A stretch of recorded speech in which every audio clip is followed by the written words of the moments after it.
What up, Stackers? BigstackMcgee here. How are you doing today? It is Saturday, August 8th, and good day to do another unpackaging. This is an order that I had made in late March, received in April, and looking forward to getting into this bit. A little bit of gold, I believe, if I remember correctly. But first I want to talk just a little bit about this crazy price actions we've been seeing in the metals. I know that I had kind of felt that we would see a pullback. We really haven't yet. It's kind of gone up and up and up. It's oscillated a little bit as of right now, if I remember correctly. We're silver sitting in the mid $28 an ounce. Prices that I, to be honest, have not seen ever since I had started stacking, 7 years ago or whatever. It's pretty incredible to see. I know for those of you that are out there that are just getting started, it may seem like, oh, silver and gold are on the rise, great time to jump in. And I am not a prognosticator. I don't claim to be.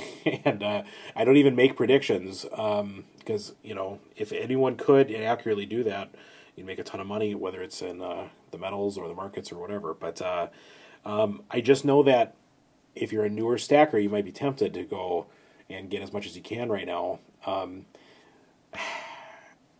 My gut tells me to be careful with that because as an experienced stacker, and of course there are many of you out there that have done it way longer than I have, and I really value your opinions too, but for those of you that have been stacking hardcore for the last several years, and you have a good chunk in your stack, I can tell you this, where my gut tells me to hold off and wait to see if it comes down a bit before spending any more money on it, simply because when I first started stacking, the spot price of metals was higher than the average price has been over the last 7 years. Let's just say that. I mean, even, I was buying stuff even when it was $20 an ounce. And then, of course, as you keep buying and it's down to $19 an ounce, you keep buying and it goes down to $18. And, of course, by the time silver got down to $15 and, of course, ultimately $14, people were so, over it, but it's the best time to stack. Every bit of cash that I put towards that bought a lot more quantity of metal than it did when I first started. But what I loved about it is that I did dollar cost averaging, which meant that for every dollar I spent, whether the spot price was higher or lower, I would just get the average amount, and over time it starts to even out towards what the average spot price is. And it was a great way to do it. And the vast majority of my stacking years were spent with silver being very, very low and gold being very, very low as well. But right now, as of today, I just went online and I just thought I'd get an idea. This is a pocket piece that I've carried around for years and years. It's an old American Silver Eagle with some character here. To get a random year Silver American Eagle, one of these from APMEX right now, you're going to have to pay more than $40. And it makes me laugh because when I think about because I was able to fill an entire monster box with random year Silver Eagles, and of course there was a time where if I had to spend more than $340 on a tube, I'd be like, oh, I don't know. And now, holy cows, that same tube is going to be, over double that. So when you're holding metals and you see those valuations creep up, it sure makes you feel good inside, and it makes you second guess if you want to spend money now. If you're just getting started, you're going to be tempted to go, wow, this train's going off, and you're going to hear people talk about predictions of silver hits this and gold hits this. And it could before all is said and done. I'm not saying it's not going to, but I just know that, even just generic advice on investing is try not to buy things when they're at their highest and try not to sell when they're at their lowest. You're going to lose your backside over that. So I'm just exercising caution. I have my dry powder right now for metals is bigger than it's ever been because I've not really made a purchase since April.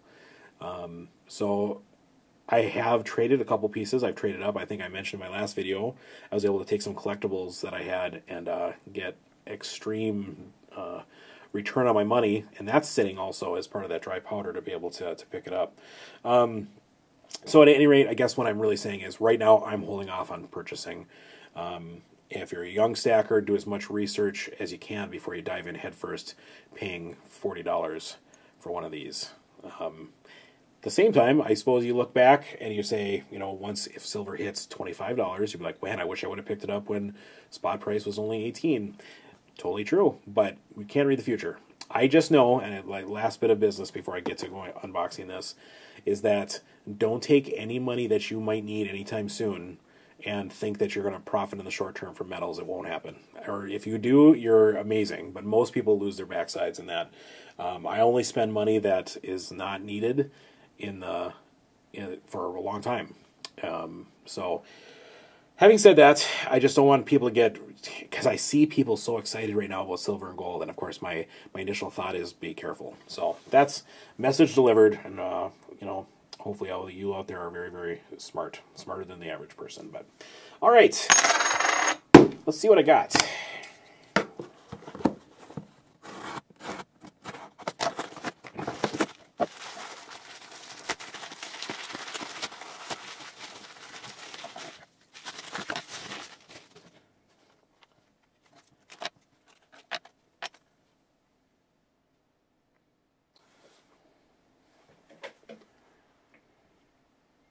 All right, what we have here is a quarter-ounce gold coin. It's a 2 Rand South African gold coin from 1980.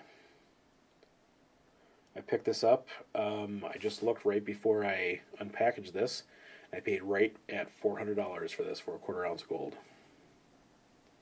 at the end of March. Which feels pretty darn good, seeing that gold is sitting above $2,000 an ounce. It's a nice coin. I remember when I picked up my first gold, I believe the first gold coin I ever got was a gold sovereign, like a random year gold sovereign. And those are about a little less than quarter ounce of gold. I think it's 0.2354 ounces of gold in that coin. And I remember the first time I got it and I held it in my hand and I realized, this is after having stacked silver for a couple years at that point when I forgot my first gold. And there's just something you realize when you hold gold and you realize the density of it and the compactness of it and how wealth is held. A quarter ounce gold coin is, in my opinion, one of the most ideal sizes, especially if you ever have to move it. Because right now, an ounce of gold, and I've got several 1 ounce gold coins, but if you have to sell those, that's a pretty significant sale. And I think a quarter ounce is pretty fantastic. As much as I love to hold 1 ounce gold coins in my hand, if I could wave my hand and turn everything into quarter ounce gold coins, yeah, I think I would probably do that, just because it's just a lot more easy to deal with. Of course, you got premiums involved with smaller amounts of gold, so that's why I always try to pick it up as cheaply as I can, when I can. But yeah, there you go. 2 Rand South African gold coin. It's real shiny. Pretty coin.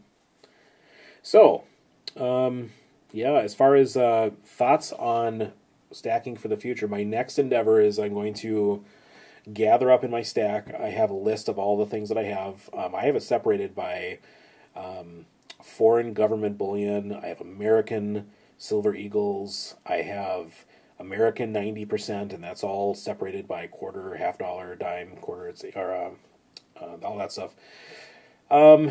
What I'm probably going to do is take some of the more collectible silver bullion that I have not been continuing to collect, and I may go to my coin shop sometime in the next week or two and see if I can't trade up towards another gold piece or several gold pieces.